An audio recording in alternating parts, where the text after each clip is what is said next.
افسوسناک خبر آپ کو سیالکوٹ سے دیں گے۔ سیالکوٹ کے علاقے ڈسکا میں سگی خالہ نے بہو کو قتل کر دیا، لاش کے ٹکڑے کر کے نالے میں بہا دیے۔ سیالکوٹ میں گھریلو ناچاکی پر سسرالیوں نے بہو کو قتل کر کے لاش کے ٹکڑے نالے میں پھینک دیے۔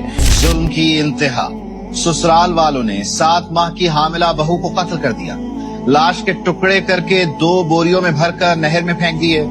جو شخص کسی مسلمان کو قصدن مار ڈالے گا تو اس کی سزا دوزخ ہے، جس میں وہ ہمیشہ چلتا رہے گا، اور اللہ اس پر غضبناک ہوگا اور اس پر لعنت کرے گا، اور ایسے شخص کے لیے اس نے بڑا سخت عذاب تیار کر رکھا ہے۔ اور تمہارا پروردگار جب نافرمان بستیوں کو پکڑا کرتا ہے تو اس کی پکڑ اسی طرح کی ہوتی ہے، بے شک اس کی پکڑ دکھ دینے والی سخت ہے۔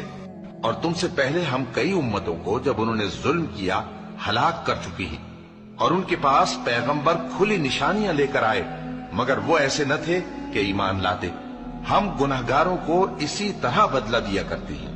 اے ایمان والو، اللہ کے لیے انصاف کی گواہی دینے کے لیے کھڑے ہو جایا کرو، اور کچھ لوگوں کی دشمنی تم کو اس بات پر آمادہ نہ کر دے کہ انصاف ہی نہ کرو۔ انصاف کیا کرو کہ یہی پرہیزگاری کی بات ہے، اور اللہ سے ڈرتے رہو، کچھ شک نہیں کہ اللہ تمہارے سب اعمال سے خبردار ہے۔